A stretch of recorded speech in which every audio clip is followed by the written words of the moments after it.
What's going on, guys? 8-Bit Glitch 79 here, and we're back again this year for the 12 nostalgic days of Christmas. And here we are kicking it off with day number 1. I hope you're going to enjoy the series as you have in the past. Third year going. Let's see if I can keep it going. So with that, let's go over to our first guest, Chris Games, formerly Chris James T85. What is up, everybody? It is Chris James T85 and 8-Bit Glitch. He is doing the nostalgic days for Christmas, so I wanted to be a part of it, and here I am. So, I got two things that are nostalgic to my heart. Number one is the most important thing that I ever got as a Christmas gift, besides family and love. And okay, second, third. I got this when I was 8 years old, and it's from my grandmother and grandfather. Sony Walkman. AM FM radio. This thing, I mean, you can see it's got a little bit of scratch. It still has the back. It still plays. Probably the last tape I had in it, which was Footloose. This thing was my first device of music. That was my own, instead of taking things from my dad. I had my own FM, AM radio, cassettes, and sitting by the boombox, recording blank cassette tapes to get my own playlist. Fun times back then. I even have commercials. But that is one of the most nostalgic things that I ever got for Christmas. Just because, I don't know, it's either because it's still here, or because I know it's from my grandmother who's passed on. And when I found it at my mom's house, I'm like, this is it. This is what I needed for this idea of this nostalgic thing. So that's awesome. And I'm hoping I can run in with the number 2. I requested it over and over, probably 2 years for Christmas, and didn't get it. I finally got it. The PlayStation 2. This is not the one I got for Christmas. This is actually one that I bought later on. But I had the fat model, and it worked until it didn't want to work. So, I got it for Christmas. I was so happy. I played my PS1 to death. So much so, upside down, trying to get the thing to work. So when I got that PS2, it's like, oh, and open library for even more games. I had everything that I was playing PS1, and I only had one PS2 game, which was SmackDown Just Bring It, I think. The first, I don't know. That's all I wanted the PS2 for, was SmackDown, because it had come out, kept playing it in kiosks. This is not why I want a PS2 anymore. There's a lot more better games than SmackDown 2 or 3, whatever. Either way, my nostalgic. Again, my cassette player, my PS2. You're not going to hear me ramble. 8-Bit Glitch, thank you for letting me be part of this year. Everybody, Merry Christmas, Happy Holidays, Happy Hanukkah, and Bah Humbug to the people who don't like Christmas. Only in it for the kids. Anyway, this is Chris James T. I'm out. Thanks a lot, Chris, for that submission. I truly agree. The Walkman is very nostalgic, even to myself. I rocked it for many years on the school bus, trying to drown out the world and what was going on. Let's just say I didn't have the greatest time in school when it came to making friends. Being a heavy metal nerd kind of put 2 minuses on me already. So it was great to have some way to escape and just drown out that noise, so to speak. And the Walkman definitely helped with that. And the PS2, I remember that was the only console I got night of launch. I remember going with my then fiance up to a Walmart and waiting in line at like 2 a.m. or so for them to open so I could get it. And we were like third, I believe, in line. So we definitely were getting one, and we did. And we got a bunch of launch titles, and it was great. Never did that with any other console. I've gotten consoles, shortly after they released, like within a week or so. But that was the only console I got day of release and waited in the line for. And let me tell you, PS2 is totally worth it. So with that, guys, let's head on over to our next guest. It is Drinking Games with Josh, and let's see what his nostalgic pick was this year. What's up, YouTube? This is Josh coming at you. And when 8-Bit Glitch asked me to participate this year in these 12 days of Christmas, I was overwhelmed. I was super excited. I was ready to jump right in, jacked up, ready to go, right? But first, we gotta have us a tasty. Holidays were made for Michelob. There's a beer that's becoming a holiday custom. Michelob. Special enough to make the right impression, friendly enough to show you mean it.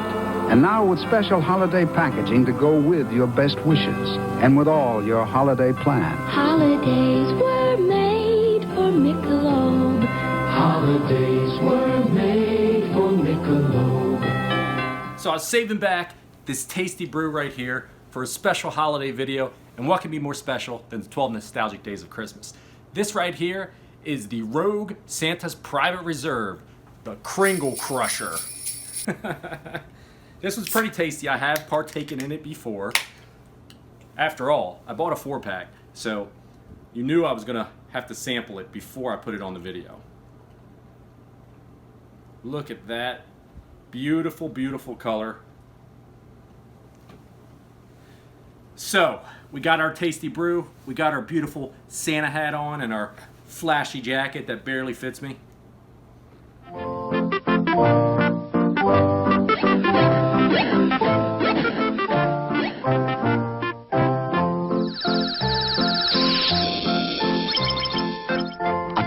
Would like to thank you for taking us into your homes. We wish you all a happy holiday.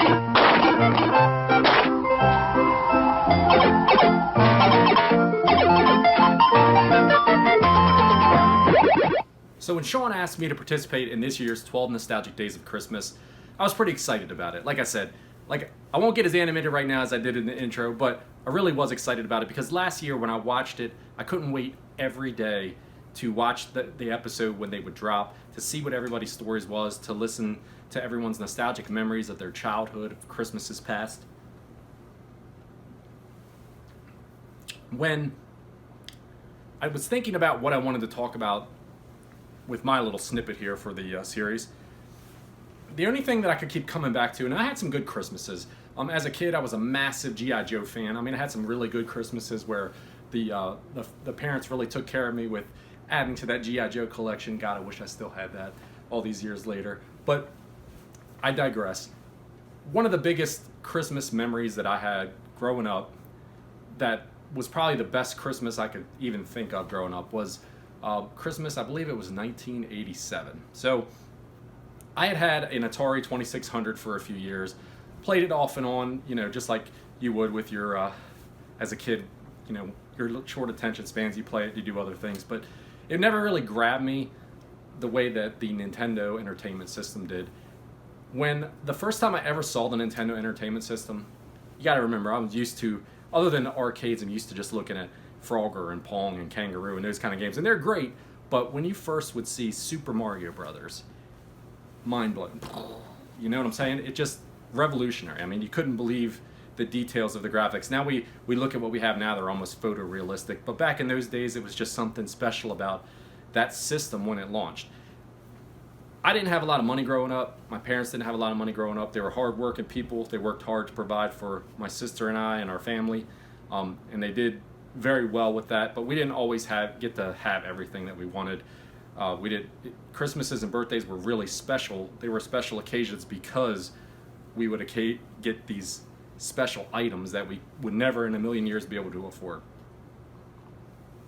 So Christmas 1987, I'd been pestering my parents probably for a solid year or close to that about wanting a Nintendo. But I also knew realistically, as a kid that was even 11 years old, and my parents didn't have the kind of money to provide something like this, so I really didn't have my hopes up for it.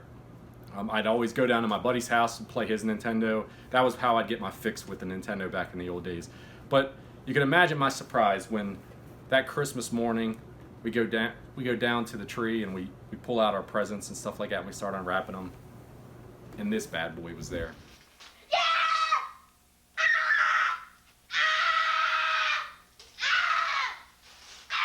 What is it? Nintendo. Your favorite thing?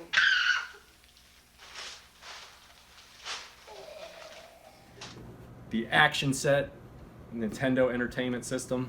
Now, everybody nowadays calls them the NES and the SNES, but back when I was a kid, Nintendo was Nintendo. That's all there was to it. And I got one of these puppies, and it was probably the best Christmas that I ever had. It was this exact set here, the Zapper, Super Mario Brothers, Duck Hunt. I think it was probably quite a while before I even afforded to get another game for it, but I played the crap out of those two games, and I loved every minute of it. And it's probably my most fond Christmas memory. And I just want to say right now, thanks Mom, thanks Dad, for providing this thing for me. The hours of entertainment, even though it was hooked up to a black and white television, still have much love for it, and always will. So the boy fell asleep in the Toys R Us store.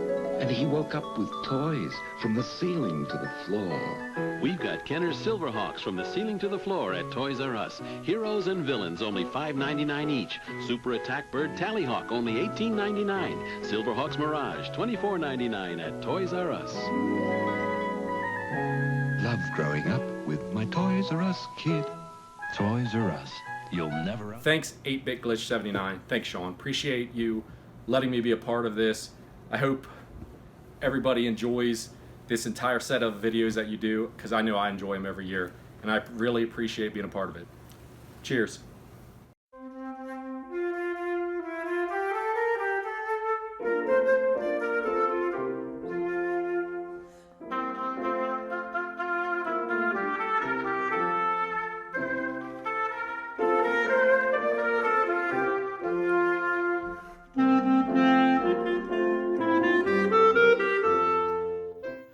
Wow, thanks Josh for that submission. I have to totally agree, and I think anybody who watches the channel would know the NES is near and dear to my heart, and was actually the first nostalgic item I talked about 2 years ago when I started this series. If you're interested in that, go back, rewatch that one. Hell, watch all of them. They've been so great. I've worked so hard on them. They've gotten increasingly better through the years, I'm hoping, people think. And yeah, it's nice to go back and be nostalgic even about the nostalgia. Alright guys, so with that, I guess I gotta pick my pick for this episode. Now, doing this the third year, let's see, it's like we're on 20, so we've done 24, so it's getting kind of hard to pick things to be nostalgic about, because I've talked about so much already. But I definitely... This year, something happened that definitely brought back a lot of the memories, and it always did when I would listen to this. And this year just is kind of a pretty iconic moment for this album, and that is the 30th anniversary of the Black Album. That's right, you heard me right, 30 years. It's been 30 years since Enter Sandman came into our lives. It's unbelievable to think that this album is that old. Where has the time gone? It's just, when I saw that announcement and they released this remastered version of it, I was just blown away that it's that old. And I'm thinking, wow, am I that old?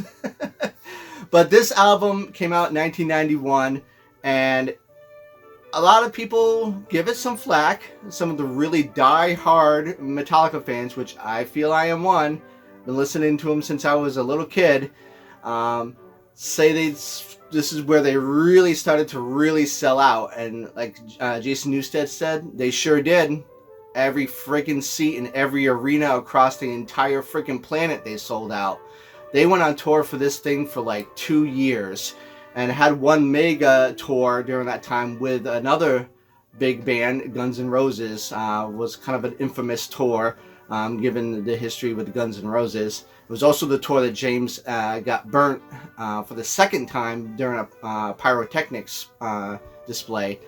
And but that's another story. We're talking strictly about the Black Album, what it means to me. Well, when this album came out, I got it on cassette originally, because that's what I had, a Walkman and cassette. I didn't have CD player or anything. And so I played the hell out of that tape, man. I love this album so much. I thought it was a great change to their sound. I thought they did a fantastic job, obviously, with the recording of this. People criticize Bob Rock for being kind of the anchor or whatever that brought Metallica down as far as being sold out and commercialized and stuff. But you know what? If you want to make it in this day and age to the level that they have done, you got to do that a little bit. But I never felt like Metallica ever sold out, even past this album with other albums. They just made music that they wanted to make. I don't think they were ever placating to fans or to the media or to society in any way. I just feel like they kept changing. If you listen to every album and every part, even back when Fade to Black came on, the second album, people said they sold out because they did a ballad. They just wanted to do what they want to do, and I love it for it. I love everything that they've ever released. The Lulu thing with Lou Reed, okay, I'll give you that, baby. But that's not really a Metallica album, per se. Anyways, back to this. So this album was very iconic to me because it was like right at the early stages of my middle school years, right in the middle of that, transitioning to high school. And so this was like kind of the soundtrack to my life. At the time, you know, grunge was really hitting it. Nirvana, Soundgarden, Alice in Chains, and Stone Temple Pilots and all those bands. And I'm not saying anything against those bands or anything, but it was like metal was kind of waning and kind of disappearing. But this album was like a forefront. It was kind of a bridge between the two in a sense. And everybody loved this album. The grandmothers loved this album and the songs. And just about every song on this album became a radio hit or a single of some sort. So, I mean, it's kind of like a greatest hits in its own. And re-listening to this now that I got it on the remaster, I've been listening to a lot more than I have been. I've listened to this so many times now since I've gotten it. And it just is... wow. I listen to it mostly when I'm driving in the car, and it just floods back all these memories of the time. And this is around the time I was learning to play guitar, so this was very much on my repertoire of songs to learn, and the riffs in these are just fantastic. You can't deny the riffage of James Hetfield and the power that he brings to that six-string guitar. You know what I mean? So, and then some of the clever things they did during the recording of this to make the sounds, how they made the drums so loud and so powerful by putting subwoofers in the studio behind the drums, so that the sound of the drums, which is definitely something that you really hear on this album, are just kind of monstrous, like you're surrounded by them. And then the guitars and the overlays that they did. And if you're really interested in how they made this album, another thing that came out a couple of years later that I had on VHS, and that might still be at my parents' house somewhere, packed away somewhere, but I have the DVD version of it here, is this Metallica A Year and a Half in the Life, Part 1 and 2. It was a double VHS tape, but this is all on one DVD, both parts. And this here, Part 1, is strictly about them recording the 9 months it took to record that album and what they went through and what they did to get some of the sounds and to get that energy that you feel on that album. And it was the first time I really saw in depth how an album was recorded. It was pretty fascinating to see that process and to see the things that they went through, and kind of some of the struggles and some of the... You can even see, like, when they brought in, like, the guy to do the kind of the strings and the orchestra stuff for Nothing Else Matters, how they felt kind of cringy about it. See, they felt even kind of unsettling about some of the stuff they were doing, but after the fact, they saw that it was so powerful and what it did and what it made that, you know, it was just great. So it was great to see that creative process going on. And then the second half is the like 2.5, almost 3-year tour they went on for this album, and it shows a bunch of backstage footage, stuff living on the road, the touring, different things that happened. Like I mentioned, the Guns N' Roses tour and the pyrotechnics incident, which at the same show was the one that Guns N' Roses caused a big riot in Canada. I forget if it was Montreal or where, but they show some footage of that. So if you're a very big Metallica fan and you haven't watched this, you need to do yourself a favor and get a copy of this. Find a way to watch it somehow. I don't know if you can stream this or anything like that, but definitely pick you up a copy of A Year and a Half in the Life of Metallica, part 1 and 2. This is definitely, even if you're not much of a Metallica fan, it's a great watch to see what a band goes through, both in studio and on the road. And especially a band that's really breaking out into that kind of mega stardom kind of thing, because they really exploded right around Justice for All and into this. They just kind of exploded, and this is kind of that starting point of what they've become today. So with that, guys, that's the end of the first episode. I hope you enjoyed that, and I hope you enjoyed our guests today. Be sure to check us out tomorrow for day number 2 of our 12 nostalgic days of Christmas. With that, I'm glitching out.